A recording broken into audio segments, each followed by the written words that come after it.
Sud Radio, les clés d'une vie, Jacques Pessis. Les clés d'une vie, celle de mon invité. Votre destin était de poser des couronnes. Vous êtes devenue une reine de l'insolence et de l'imitation. Vous voici au théâtre avec une histoire de jambon qui va me permettre de découper votre vie en tranches sous la forme de dates clés. Bonjour Florence Brunold. Bravo. Merci Jacques. Alors, on vous connaît à travers, bien sûr, toutes les imitations de chansonniers, à travers tout ce que vous avez fait. Et là, une nouvelle activité, vous êtes au Théâtre Edgar avec une pièce. Oui. On va en parler tout à l'heure, le jambon. Avec Mais plaisir. le principe des clés d'une vie, c'est d'évoquer votre parcours, qui est assez fourni, je crois. Ah, voilà. Alors, Dans tous les sens. Alors, j'ai trouvé des dates clés, c'est le principe de l'émission. La première, c'est le 29 juillet 1981. C'est vos débuts dans un théâtre de légende, le 10h, avec Fœtus et Bouche cousue. Ah oui, j'aime bien que vous me rappelez tout mon parcours, c'est formidable. Moi qui ne me souviens de rien, Fœtus et Bouche cousue. Oui, c'était l'époque des cafés-théâtres. Oui. L'époque des cafés-théâtres où il n'y avait pas encore de merchandising, où on pouvait, sans savoir son métier d'ailleurs, parce que je ne connaissais pas bien mon métier, on pouvait s'aventurer dans un spectacle d'une heure. Bon, je sortais du cours Jean Périmoni. Oui. Où j'avais pas mal travaillé les classiques et tout ça. Et puis quand je suis sortie de ce cours, au bout de 3 ans de formation quand même, j'étais soit trop petite, soit trop grosse, soit pas assez grande, soit trop ceci, trop cela. Je me suis dit, j'ai fait ce métier-là pour être libre, pour travailler. Alors je me suis dit, je vais écrire. Comme Anne-Marie Carrière, que j'ai eu le plaisir de rencontrer, Anne-Marie Carrière, Maurice Sorgue et tout ça. Ça m'a... Donc vous avez décidé d'écrire, mais encore faut-il savoir quoi écrire. Mais voilà, j'étais un peu une rebelle, j'étais un peu... la société était quand même... À cette époque aussi, on pouvait se moquer de pas mal de choses. Oui. Et puis, j'y suis allée carrément, quoi.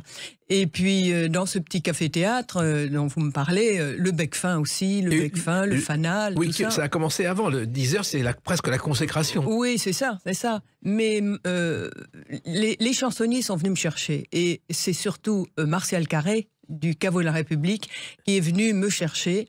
D'accord, mais Fœtus et Bouche cousue, qu'est-ce que c'était? Alors, Fœtus et Bouche cousue. C'était... D'ailleurs, le titre est étonnant. Oui. C'était une mère porteuse. C'était... Ah oui. Alors, j'avais plusieurs personnages. J'aime bien jouer plusieurs personnages. J'étais un fœtus dans le ventre de sa mère. Oui. Et j'évoquais donc... Votre avenir. Mon avenir. Et puis...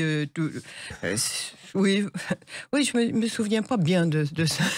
Mais enfin, c'était le début de votre style, parce qu'il fallait quand même écrire une femme qui écrivait des choses aussi fortes et aussi drôles. C'était pas courant à l'époque. Oui, c'est vrai, oui, peut-être.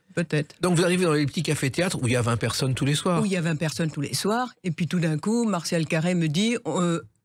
audition publique, un soir, un samedi, au Caveau de la République, et je me retrouve devant 500 personnes. Ouais, alors, oui, mais avant, il y a eu quand même ce théâtre des 10 heures. Théâtre de 10 heures qui a été repris par Raoul Arnaud et Oléo, et qui était une dame qui avait, à mon avis, fait d'autres choses dans le quartier avant de diriger un théâtre. Et tous les chansonniers s'y produisaient. C'était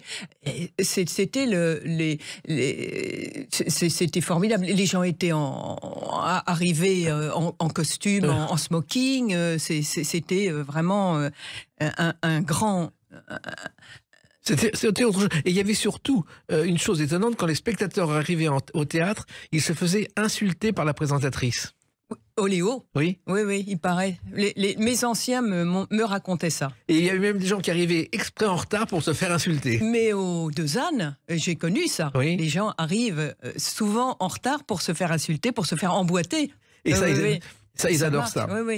Alors, il se trouve que tout ça, c'est votre vocation d'écrire, parce que déjà, enfant, vous faisiez rire tout le monde, Florence Brunold. J'ai toujours imité mes profs. Ça commence toujours à l'école. Oui. Hein. Son premier public, sont les élèves, c'est les copains, c'est là où on fait ses premières dents, si je puis dire, parce que j'ai failli mal tourner. Hein. Oui, parce que votre père était un dentiste renommé, je crois. Voilà, absolument. Qui avait un cabinet et beaucoup de monde. Beaucoup de monde, oui. J'ai failli mal tourner. Hein. Il vous a proposé, il a voulu... J'ai commencé des études dentaires. Enfin, j'ai commencé CPEM, c'était tronc commun, c'était le concours d'entrée médecine dentaire. Oui. Et puis... je les ai convaincus quand même au bout d'un an d'essai. Je me dis non, la biochimie, c'est pas pour moi. Ça vous mais mon intéressait père pas? était un comique, il était très, très rigolo, papa. C'est-à-dire? Eh ben, il faisait... D'ailleurs, il a fait ses études avec Jean Valton. Je ne sais pas si vous...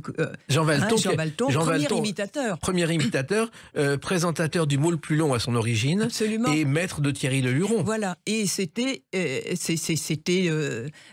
avec Mina, mon père et ma mère, c'était les meilleurs copains du monde. Ils ont fait dentaire ensemble. Oui. Bon, Valton a fait quand même pas mal de conneries. Une fois, il paraît qu'il aurait injecté un peu de mercurochrome dans une dent. Une semaine après, la dame, et c'était à l'école dentaire, oui. La dame est revenue avec une dent complètement rouge. Je dis, je mettrai du bleu de méthylène la prochaine fois sur l'incisive, ça fera bleu, blanc, rouge. Et il est devenu imitateur. Mais il est devenu imitateur. Mais ils avaient un numéro extraordinaire. Mon père faisait Eric von Schröm, oui. Et puis Jean Valton imitait, c'était La Grande Illusion, il imitait. Ils faisaient un numéro formidable tous les deux. Alors, il se trouve que être dentiste et faire du spectacle, c'est possible, c'est déjà arrivé. Écoutez. La voiture est en panne d'essence, nous n'avons vraiment pas de chance. Pourquoi t'affoler? Je rentre à la maison. Cette chanson, Panne d'essence, c'est Sylvie Vartan et Francky Jordan. Et Francky Jordan, au départ, qui est un roi du rock, il était dentiste. Il a d'ailleurs poursuivi sa carrière sous le nom de Claude Benzaken. Et le rock lui doit beaucoup parce qu'en 60, le préfet de police veut interdire le rock'n'roll à Paris. Et celui qui, à la radio, dans un débat, a sauvé le rock'n'roll, c'est Francky Jordan, dentiste. Vous voyez, comme quoi vous auriez pu faire les deux. J'aurais pu faire les deux. Alors, il se trouve que Jean Périmoni, donc à l'époque, est un professeur d'art dramatique qui a été l'assistant de Robert Manuel, qui monte des spectacles. Vous arrivez là-dedans, vous êtes prise tout de suite?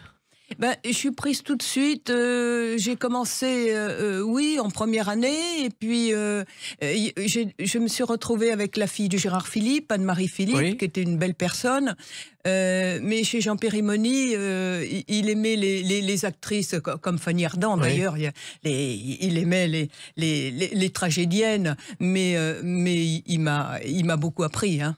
Bon. En même temps, vous avez, appris sur le terrain, parce que finalement, vos premiers sketchs et vos monologues, Florence Brunel, c'est une observation de la société.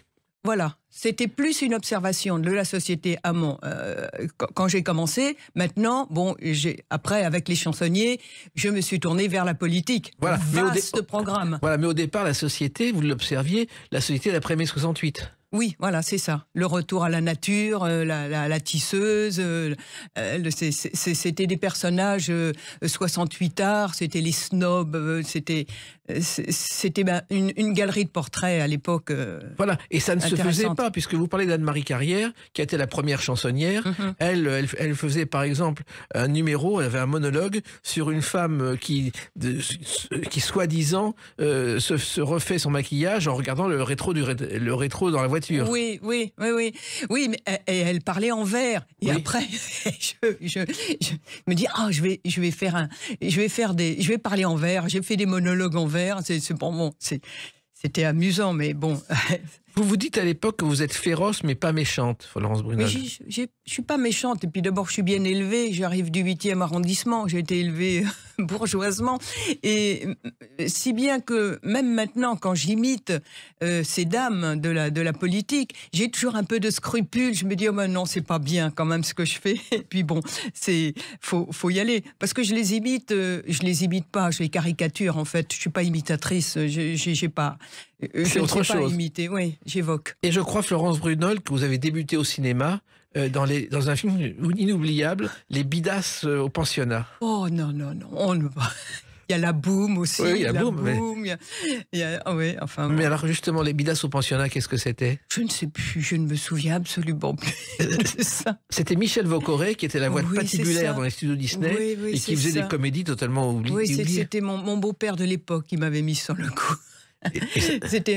J'ai été mariée avec Thierry Charbonneau et c'était... Voilà. Et puis il y avait quand même, donc effectivement, la boum.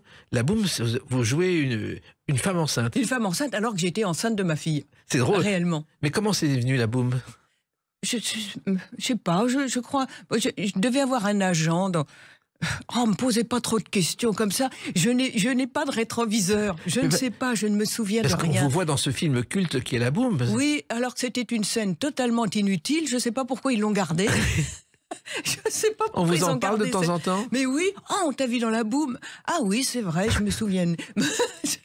Et ce film, il ne faut pas l'oublier, quand il est sorti le mercredi, personne n'est allé le voir. Jusqu'au samedi, ils songeaient même à le retirer de l'affiche tellement les gens ne venaient pas. Ouais, et puis le miracle s'est produit. Oui. Alors finalement, la boum, c'était pas votre truc à la maison, dans le 8e enfant? Non, c'était pas mon truc. Non, j'ai beaucoup été au théâtre avec ma mère, avec mes parents, beaucoup. On était très cultureux. Et alors, qu'est-ce que vous voyez au théâtre? C'était les classiques? C'était les classiques, oui. C'était la comédie française, c'était le théâtre de... c'était tous les grands classiques. Et puis, non, j'ai été voir tout. On allait beaucoup au cinéma. Ça a forgé votre culture. Et vous êtes passé ensuite au théâtre à un genre très différent qu'on va évoquer à travers la date du 10 septembre 1993. A tout de suite sur Sud Radio avec Florence Brunold. Sud Radio, les clés d'une vie, Jacques Pessis. Sud Radio, les clés d'une vie, mon invité Florence Brunold. Nous parlerons tout à l'heure de Le Jambon, une pièce au théâtre d'Edgar. Je crois que ce sont vos débuts de comédienne au théâtre, pratiquement. Ah, avec Sim. Ah oui, mais justement, Sim, c'est autre chose, parce que Sim, ça remonte au 10 septembre 1993. Écoutez. Dis donc, c'est quoi là? Je sais pas ce que c'est, mais c'est gros. Eh ben dis donc, là, pour une belle pièce, ça c'est une belle pièce, hein. Oula. Une cloche en or avec Sim. Quelle merveille. Et Henri Guibet et vous-même. Oui.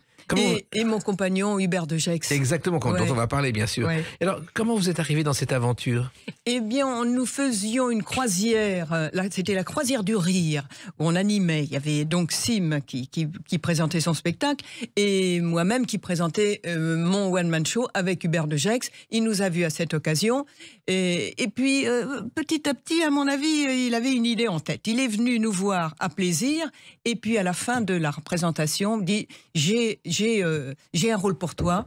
J'ai déjà 80 dates de vendues. » Je dis oui, mais jamais sans Hubert. Il m'a dit, je vois que vous vous aimiez. J'ai aussi un rôle pour Hubert que j'ai écrit, le rôle d'un inspecteur du fisc. Et venez, venez dans ma maison de campagne.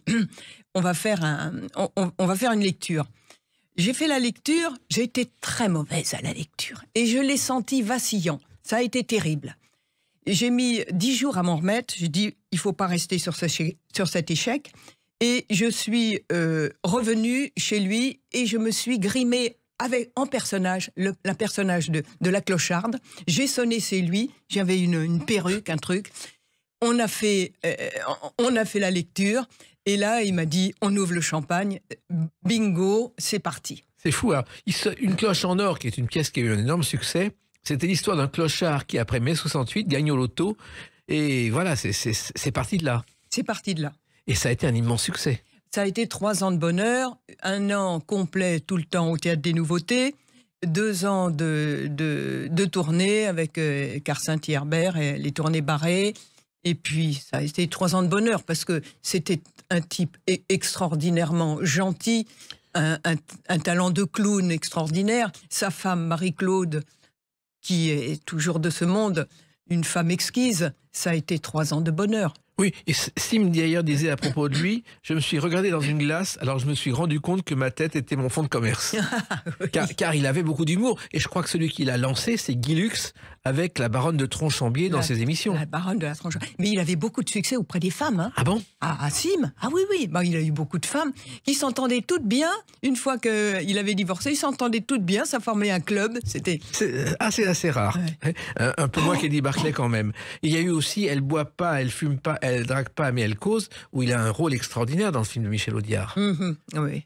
Alors, son plus beau rôle, je ne sais pas si vous le savez, c'est Fellini, qui l'a engagé dans un rôle poétique dans La Voix de la Lune en 1990. Et ça a marqué ma vie. Oui. Et on ne connaît pas cette facette. Oui, et on ne connaît pas non plus la facette de son plus beau livre. Son plus beau livre, c'est Le Petit Simon, qui n'était pas un livre où il racontait sa vie. C'était un livre plein d'émotions, plein de gentillesse, et qui a eu moins de succès que ces autres livres, évidemment, où il faut faire oif-oif. Mais en même temps, des personnages comme Sim, on n'en a plus aujourd'hui. Oh non. Quel regret, hein. Moi, j'ai un souvenir de Sim avec Léon Zitrone. Ils sont tous les deux dans une voiture. Ils sont sur la route de Lille à Paris. Il y a une panne. Et Zitrone dit, je sais ce que je vais faire, il y a une borne, je vais aller nous demander qu'on nous dépanne. Il appuie sur le bouton. Il fait « Bonjour, je suis Léon Zitrone, j'ai rendez-vous avec Lady Diana demain à Londres, venez me chercher. » Et le type répond « Et moi, je suis Napoléon. » Donc, Zitrone est furieux, Sim vient à son tour, appuie, fait « Bonjour, c'est Sim. Oh, monsieur Sim, qu'est-ce qu'on peut pour vous ?» Zitrone a fait la gueule pendant quelques heures. Mais il ne pensait qu'à faire des blagues. Hein. Mais à cette époque-là, les humoristes, mais ils ne pensaient qu'à ça. Oui. Ils ne pensaient qu'à ça. Moi, je me souviens d'Hubert, de Gex et de Sim courant nus dans les couloirs de l'hôtel. On rentrait à minuit, 1h du matin, mais c'était des gamins. Et on a perdu ça. Exactement. Alors, il y avait aussi Henri Guibet. Henri Guibet qui est célèbre pour son rôle dans Rabbi Jacob, le chauffeur. Vous êtes juif, monsieur? Exactement. Et qui a débuté, je ne sais pas si vous le savez, avec Coluche. Coluche lui mettait des gifles. Bien sûr. Au Café de la Gare. Ouais. Et il s'est vengé un jour. Ils sont allés avec Patrick Devers dans la loge de Coluche et ils lui ont donné des fessées. Et il n'aimait pas beaucoup Coluche. Hein. Non. Et Guibet aussi, c'est un personnage extraordinaire. Il est toujours en forme lui aussi. Oui, bien sûr, bien sûr. Ouais. Et donc, le trio fonctionnait. Ah oui, ça fonctionnait. Alors, effectivement, le pianiste, c'était Hubert de Gex. Et ça, c'était important pour vous. Mais oui. Et Hubert de Gex, il ne faut pas l'oublier, c'est le dernier pianiste des frères Jacques. 18 ans. 18 ans. Ouais. Comment il était arrivé dans les frères Jacques?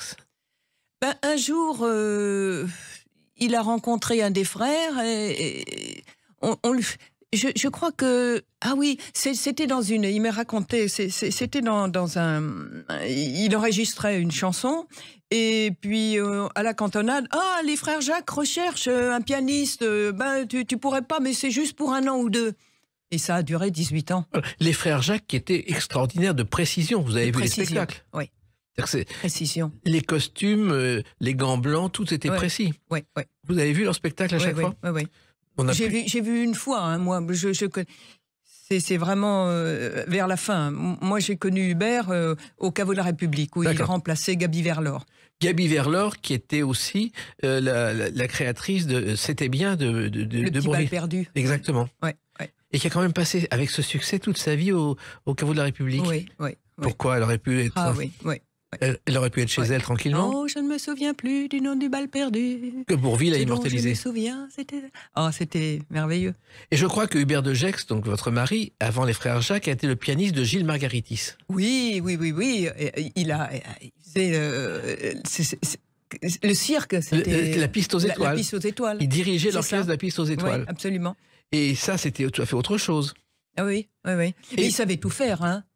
Il savait tout jouer. Il savait le jazz, le classique, parce que c'était un pianiste classique. Hein, il était compositeur, il a accompagné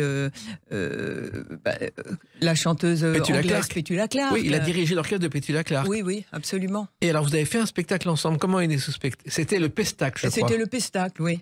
On s'est connus au Caveau de la République, et puis c'était le coup de foudre, et puis c'est un coup de foudre qui a duré 30 ans quand même, hein. Absolument. Et en même temps, ce spectacle que vous avez créé avec lui, qu'est-ce que c'était?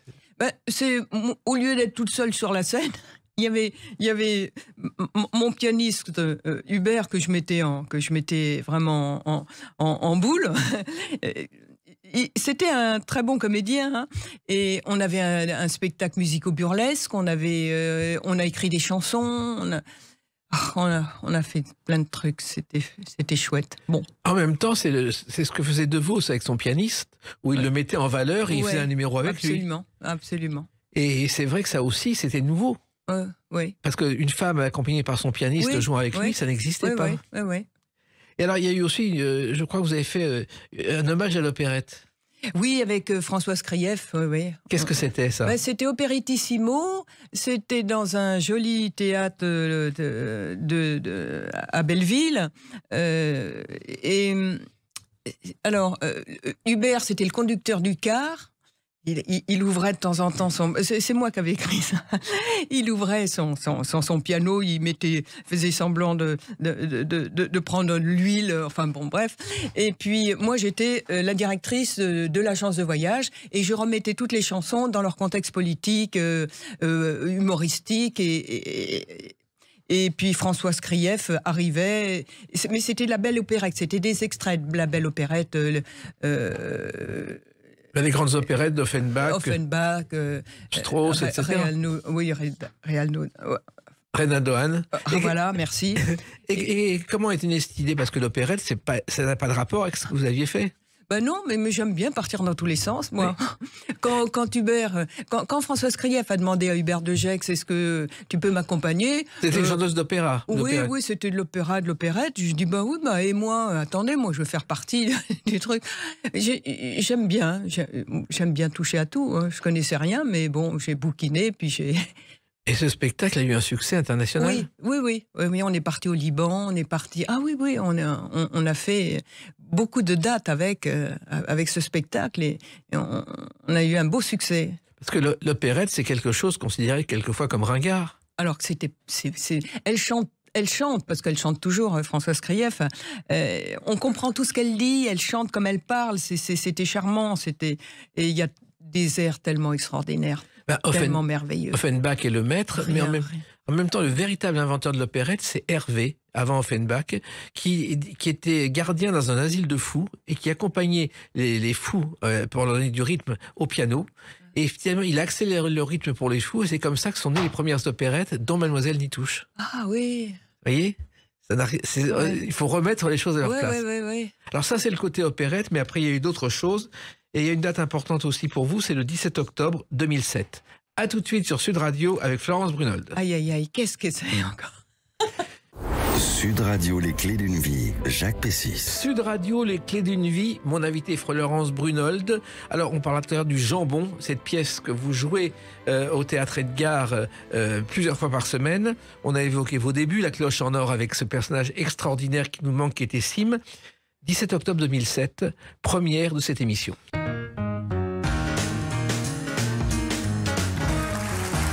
La revue de presse de Paris Première. Et ça, c'est une aventure que vous n'imaginiez pas. Ah ben ça, c'est une aventure qui dure depuis 18 ans et vraiment...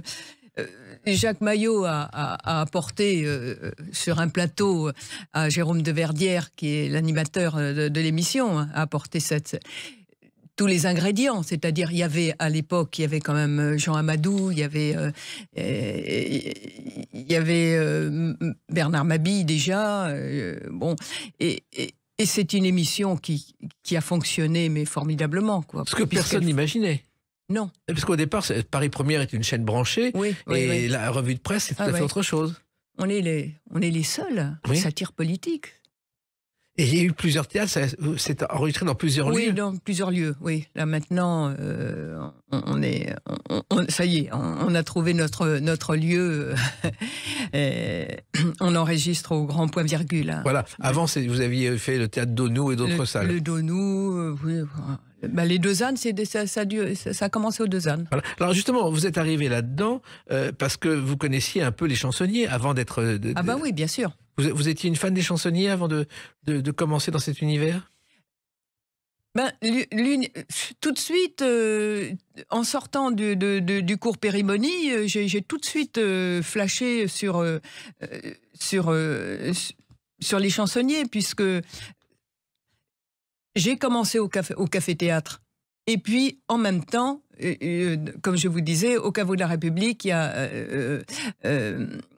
le directeur artistique du Caveau de la République, Martial Carré, est venu me chercher. Et j'ai appris mon métier au Caveau de la République pendant 10 ans.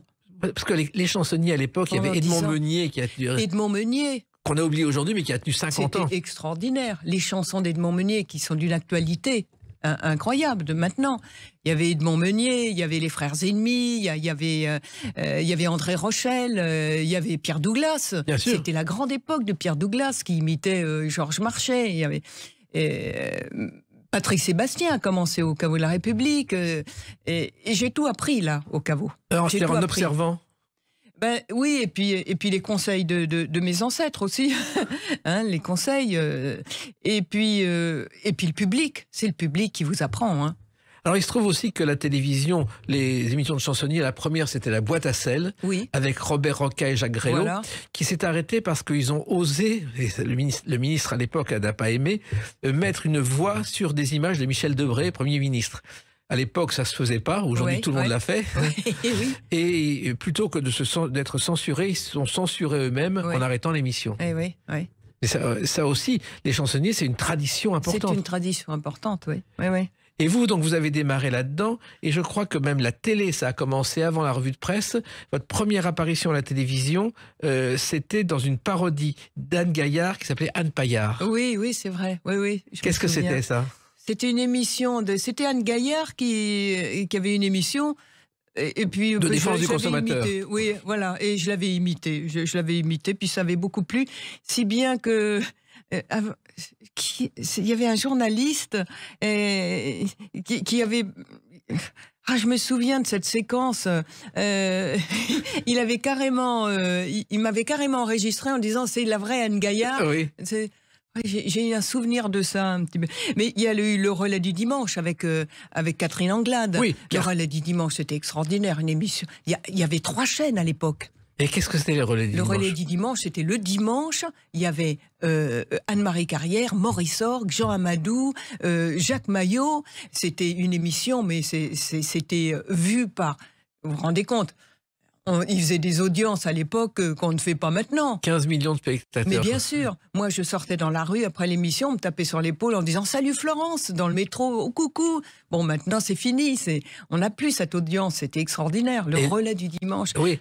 Avec Anne-Marie Carrière. Oui, et c'était vraiment des chansonniers féroces, mais pas méchants. Oui, féroces et pas méchants. C'était Madame Rosette au parfum. Elle était avec Jean Berthaud. Madame Rose et son kiosque qui ont été un tabac. Kiosque, voilà. Alors, il se trouve aussi que vous, la télévision, il y a une chose aussi à laquelle vous avez participé, une émission, c'est La Classe. Là, La Classe, oui, oui. La Classe. Alors, La Classe, j'avais le choix entre La Classe et le Petit Théâtre de Bouvard. Oui. Pourquoi j'ai choisi ça? Enfin, je sais pourquoi. J'ai choisi Les Cancres.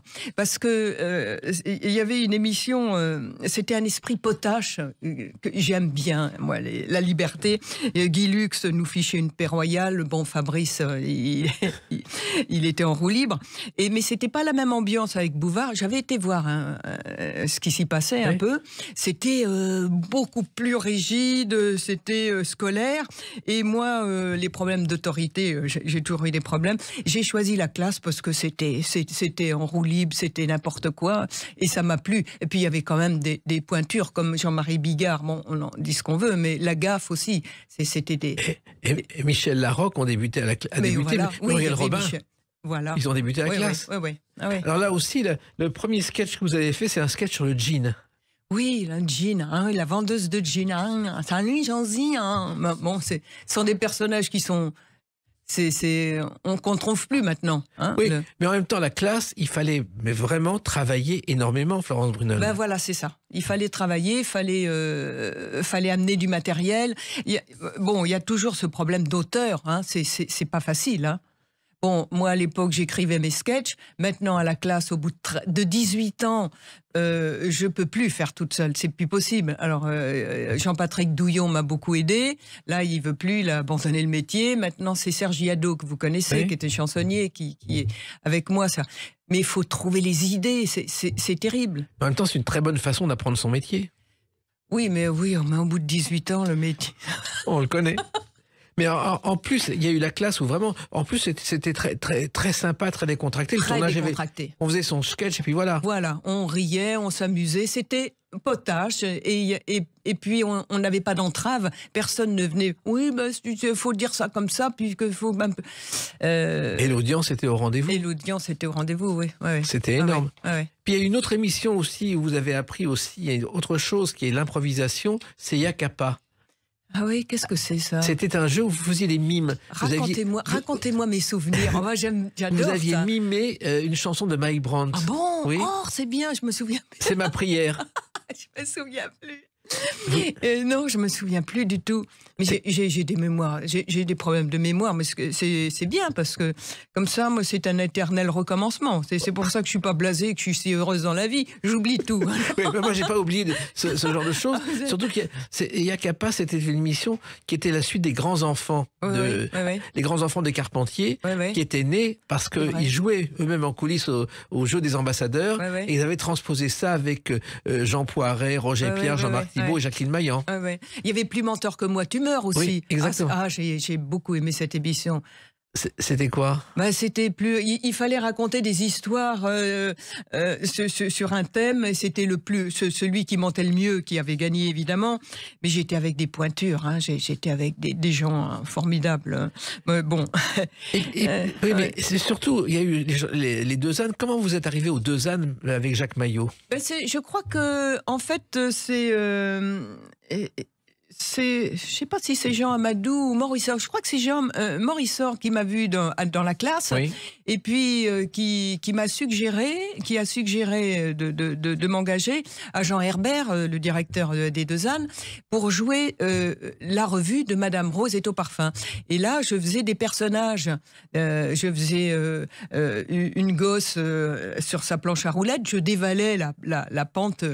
Elle était pentue, cette scène et je jouais une anard et donc je suis arrivée comme ça pour jouer dans la revue de Madame Rose est au parfum. Et je crois qu'un jour, Florence Brunhold, en coulisses, pour vous amuser, vous imitez Ségolène Royal, vous faites une caricature de Ségolène Royal. Ben voilà, un jour, je me mets une perruque sur la tête, je mets le derrière en arrière, puis oui, écoutez, Jacques Pessis, je suis très, très contente, parce elle a ce rire guttural extraordinaire. Et puis bon, je me suis prise un peu au jeu, et puis après, j'ai dit tiens, je vais faire Rachida Dati. Alors j'ai demandé à mon père, est-ce que tu peux me faire un dentier? Alors mon père m'a fait un dentier de Rachida et puis comme ça ma galerie de portraits s'est un peu étoffée. Bon il y en a pas mal maintenant entre Bachelot, Sandrine Rousseau, Anne Hidalgo, Merkel, la reine d'Angleterre. La dernière en date, lundi dernier, c'était Mathilde Panot. Ouais, mais ça vient comme ça? Il faut travailler chaque personnage.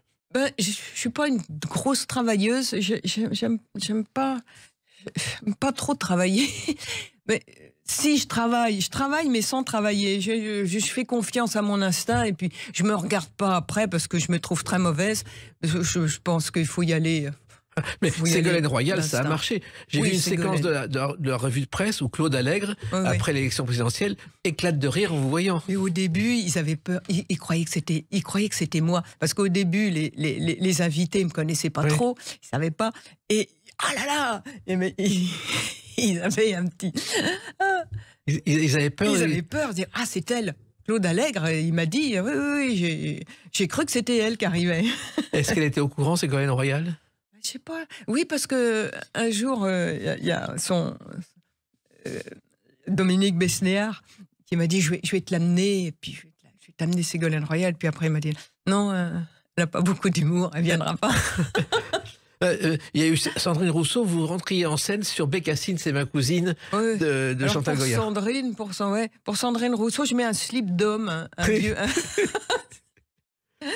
un caleçon, puis je mets des poils. Enfin, faut inventer des trucs, faut rigoler, quoi. Et Anne Hidalgo, elle fait rigoler tout le monde? Anne Hidalgo, oui. Là, faut y aller. Faut être vache, parce que la folle de Chaillot, elle fait l'unanimité. Hein. Donc, et là, vous y allez à fond. Et personne ne s'est jamais plaint dans ces femmes? Je sais pas.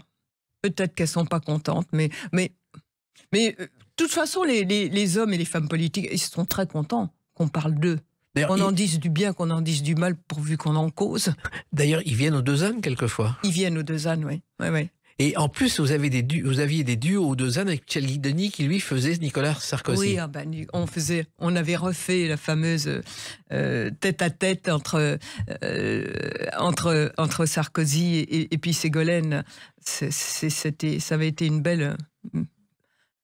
beau morceau d'anthologie, ça. Mais c'est vrai que peu de femmes font ce que vous faites, parce que imiter autant de femmes, bon, d'abord, ça permet de rattraper leur retard et d'atteindre la parité, mais c'est pas si fréquent. Oui, c'est vrai, c'est vrai. Et les chansonniers sont encore considérés par le public. Il y a des jeunes encore qui viennent vous voir? C'est quand les grands-mères amènent leurs petits-enfants. Oui. Et les jeunes, quand ils viennent, oh, mais c'est pas possible. Mais ils rient, ils s'amusent. Mais c'est pas... les vieux, qu'est-ce que vous leur mettez? Et en province, on remplit des zéniths, hein. Oui. On est des rockstars, hein. C'est incroyable. Mais ça veut dire que les chansonniers ne sont pas morts. Mais non. Certains... Paris est mort. Oui. À cause de Madame Hidalgo. Voilà. On est toujours d'accord. Alors, la date suivante, c'est le 29 janvier 2025. À tout de suite sur Sud Radio avec Florence Brunhold. Sud Radio, les clés d'une vie, Jacques Pessis. Sud Radio, les clés d'une vie, mon invité Florence Brunold. On a beaucoup parlé de votre carrière de femme chansonnier, on peut dire ça, en même temps de comédienne. Et le 29 janvier 2025, une nouvelle activité, retour au théâtre après La Cloche en Or, avec au Théâtre Edgar, Le Jambon, une comédie de Remi Deval, qui est une histoire d'un couple qui a gagné au loto, comme avec Sim, et qui passe chez des amis pour annoncer la nouvelle. Mais ce couple vient d'apprendre la mort d'un proche. C'est le point de départ. C'est le point de départ. C'est une très bonne pièce qui est très bien écrite par Rémi Deval. C'est une belle mécanique du rire. Et puis surtout, c'est une écriture très nouvelle. C'est pas conventionnel du tout. C'est-à-dire Rémi, il manie l'absurde de façon formidable. Lui-même, c'est une espèce de Bourvil naïf. Il est vraiment très drôle et on forme un couple absolument. Alors moi, je suis beaucoup plus vieille que lui. Et dans la pièce, c'est ce qu'il voulait. Je suis une espèce de cougar qui... Mais je suis horrible, hein. Je suis un personnage immonde.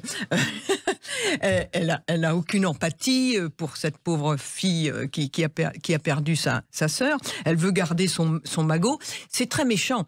C'est très méchant, mais en fait, les plus méchants sont pas toujours ceux qu'on pense. Et puis, la pièce, bon, je vous dirai pas comment elle finit, mais ça fait réfléchir sur notre rapport à l'argent aussi. C'est une pièce très intéressante qui va très vite et on rit beaucoup. Oui, d'ailleurs, le titre, Le Jambon, il va falloir trancher. Rien que ça. Rien que ça, on comprend où on est. Comment vous êtes arrivé dans cette aventure? Eh ben, par la confiance. La confiance et la confiance en Luc Hamet.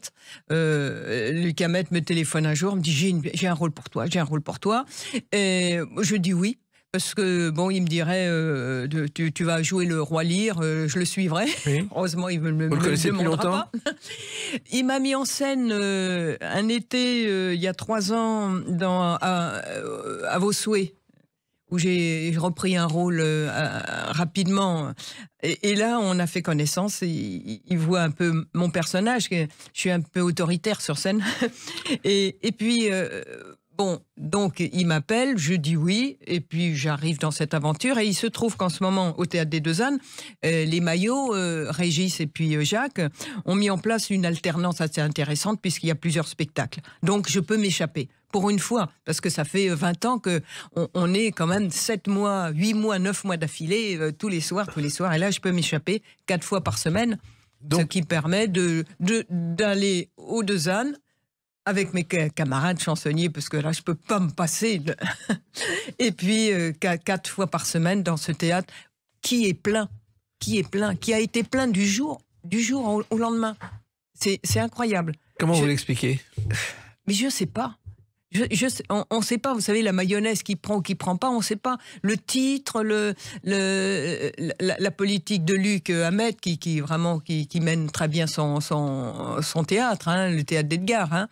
Et puis les décaféinés qui amènent leur public, moi qui amène mon public, ça fait le choc des civilisations. Oui, hein. Car vos partenaires, il ne faut pas l'oublier, les décaféinés, ça existe depuis 2012, je crois. C'est un duo comique et absurde qui a démarré grâce à la télévision et grâce aux réseaux sociaux. Voilà, ce sont deux comédiens absolument adorables, charmants. C'est le bonheur hein, de jouer cette pièce. Il y a Magali Mignac qui est une très, très bonne comédienne. Et puis, ce duo, Bourvil et moi, c'est un peu... ça fait rire. Hein. Les décaféinés, vous les connaissiez, Florence? Je ne les connaissais pas. Je les connaissais pas. Et puis Luc je lui ai dit, mais Luc, tu crois, je peux? Est-ce que je vais arriver à apprendre? Ne t'en fais pas, tu vas voir, tu es avec des gens charmants et ce sont des gens adorables. Ils ont commencé eux aussi comme vous dans les petits cafés-théâtres, oui, oui. Mais en même temps, la différence c'est qu'à leur époque, il y a Internet, les réseaux sociaux, oui, oui. Ce qui n'était pas le cas à votre époque. Oui, ce qui n'était pas le cas, mais on était beaucoup moins nombreux. Il n'y avait pas les stand-up, c'est ça qu'on appelle ça, comme ça. Oui, c'est ça qui parlait de chez. Bref, on était beaucoup moins nombreux, c'était beaucoup plus facile. Bon, donc c'est du donnant-donnant. Mais on vient de la même famille. c'est les cabarets et tout. Alors, c'est drôle parce que le théâtre et puis le chansonnier et le cabaret, c'est deux métiers différents, hein, à cause de ce quatrième mur. Bien sûr. C'est extraordinaire. Et là, vous oubliez le côté chansonnier pour vous... Et oui. Bon, on a toujours l'œil qui traîne, les oreilles qui traînent, pardon, pour écouter les rires et puis pas parler dessus. Mais c'est très difficile, d'autant que ce théâtre, c'est un tout petit théâtre, les gens sont très très près. Et c'est très difficile pour moi de ne pas aller ou serrer la main du premier rang, comme on fait avec les chansonniers. Oui, parce que ça se fait, ça? Ah ben, le chansonnier, oui, on n'est pas tout seul, on est avec le public qui vous donne la réplique. Oui. Hein. Alors, ils vous parlent, on leur parle et tout, mais là, il faut au théâtre, il faut être dans sa situation. Bon, c'est deux exercices différents qui me plaisent aussi. Oui, en même temps, ce sont deux générations de spectateurs que vous avez dans la salle, Florence Bonolde. Oui, c'est un peu ça, oui. C'est un peu ça. Il y a quelquefois, il y a des gens. Ah oui, on a des personnes un peu plus mûres. Oui, c'est mon public, ça. Et alors que les décaféinés, ce sont les jeunes. Oui. Et c'est vrai que l'humour n'a pas tellement évolué.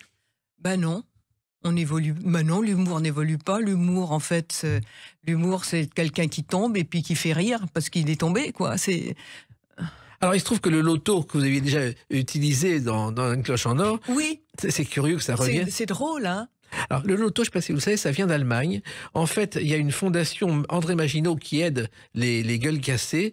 Dans les années 60-70, la loterie nationale ne marche plus. Il cherche quelque chose. Il y a un congrès en Allemagne et il découvre le loto. Et c'est comme ça que le loto est arrivé en France, avec un début au Palais de Chaillot, avec un monsieur qu'on a oublié, qui s'appelait Jean Sasse, qui était un monsieur qui parlait le charabia. Charablabla, vous connaissez pas? Oui, ça me dit quelque chose. Oui. Alors, il se trouve aussi, donc, le jambon a beaucoup d'importance dans cette pièce. Ah, le jambon, c'est le personnage principal. C'est pourquoi? Je n'en dirai pas plus. En revanche, le jambon, je ne sais pas si vous le savez, ça a inspiré l'une des premières chansons de Serge Gainsbourg. Faut 3 fois rien pour entrer dans la ronde de tous les mal-aimés. Suspends un violon, un jambon à ta porte et tu verras. Et oui. Je ne sais pas si vous connaissez ces chansons. Oui. Chanson une des premières chansons de Gainsbourg qui n'a eu aucun succès. Un jambon, un violon à ta porte, ben oui, bien sûr. C'était le Gainsbourg et pas encore Gainsbar. Et c'est vrai que ce jambon qu'on va trancher a beaucoup d'importance parce que cette pièce va de rebondissement en rebondissement. Oui, il y a beaucoup de rebondissements. C'est ça qui est assez formidable. Et le public est en haleine, si bien qu'on se croirait à Guignol quelquefois. Pourquoi? Les gens vont « Oh, attention, je sens !» Et va lui dire, il dirait même, à un moment donné, on parle de Seychelles. « Ah, les Seychelles !» Avant même de dire notre réplique, quelquefois la réplique arrive de la salle. C'est amusant. Mais alors, et ça veut dire un rythme soutenu, c'est un travail différent de ce que vous faites d'habitude, Florence Bonolde. Oui.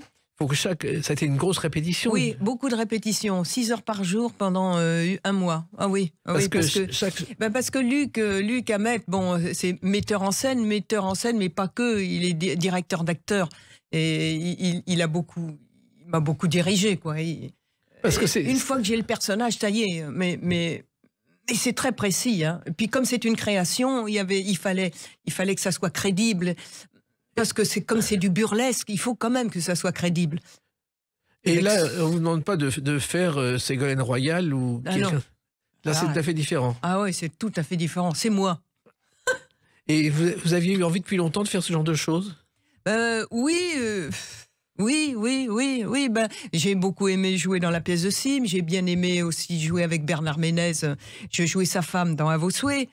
J'avais un peu réécrit la pièce de Chéneau. J'avais réécrit un peu mon texte. J'en avais fait un personnage pète sec, si bien que Bernard Ménez me disait oh, on dirait ma femme. Voilà. Pas le dire. C'est autre chose. Alors ça, c'est effectivement votre vie au théâtre aujourd'hui, mais il y a aussi, en dehors du théâtre Edgar, un lieu qui a été cher à votre cœur. On nous attend, chérie, viens à nos gens. moi j'ai mis ma robe à fleurs et mes... Chanson Viens à Nogent d'Annie Cordy. On ne le sait pas, c'est une chanson de 54 tirée d'un film qui s'appelle Sur toute la gamme. Et je sais que Nogent a eu beaucoup d'importance dans votre vie. Oui, 45 ans d'amour pour Nogent-sur-Marne. J'habite sur les bords de Marne. J'aime Nogent. J'aime l'atmosphère. Et pour rien au monde, je pense que non, je finirai ma vie là. Bon, je suis une casanière, le signe du cancer, c'est casanier. En même temps, Nogent est célèbre pour ses son petit vin blanc. Son petit vin blanc, ses guinguettes. Et Yvette Horner. Et Yvette Horner, oui. Vous l'avez côtoyé? Oui, j'ai côtoyé Yvette Horner, j'ai même fait des galas du temps du maire. Oui, c'était difficile de la mettre dehors hein, quand elle était sur scène, Yvette Horner. Fallait carrément couper le micro et fermer les rideaux, sans ça elle continuait jusqu'à... Elle était généreuse. Hein. Mais c'est aussi le pavillon Baltard, tout ce qui s'est passé à Nogent, c'est aussi un esprit parisien, joyeux, provincial en même temps, qui n'existe plus. Je sais pas, si, il y a toujours ce pavillon Baltard. On a même qui n'existe plus ailleurs. Ah oui. On a le Pont des Arts, on a un bout du Pont des Arts aussi. Et Yvette Horner, vous êtes allé chez elle? Il paraît qu'elle avait une piscine en forme d'accordéon, c'est extraordinaire. Les poignées de porte étaient en forme d'accordéon, c'est extraordinaire. Oui. Et ça, ce côté Nogent, ça fait partie aussi de votre vie depuis toujours. Je crois qu'enfant, vous aviez peur de traverser le bois de Vincennes. Mais c'est-à-dire que moi j'ai habité le 8e arrondissement, boulevard Haussmann, au coin du boulevard Haussmann et de la rue de Courcelles. Et puis c'est bien que quand on allait chez des amis, je me souviens qui habitaient à Nogent, précisément, oh là là, c'était le bout du monde avec mes parents, on prenait la voiture, et puis il n'y avait pas la 4 à l'époque. Ah oui. C'était quelque chose. C'était quelque chose, oui. Alors aujourd'hui, maintenant, entre le théâtre et les deux ânes, c'est votre parcours aujourd'hui. C'est-à-dire que vous n'avez jamais autant travaillé. J'ai jamais autant travaillé. Ce qu'il faut, quand je vais soit aux deux ânes, il ne faut pas que je me trompe de métro, parce que la ligne 2, c'est celle qui va aux deux ânes, et la ligne 6, c'est celle qui va à Montparnasse. Il ne faut pas que je me trompe.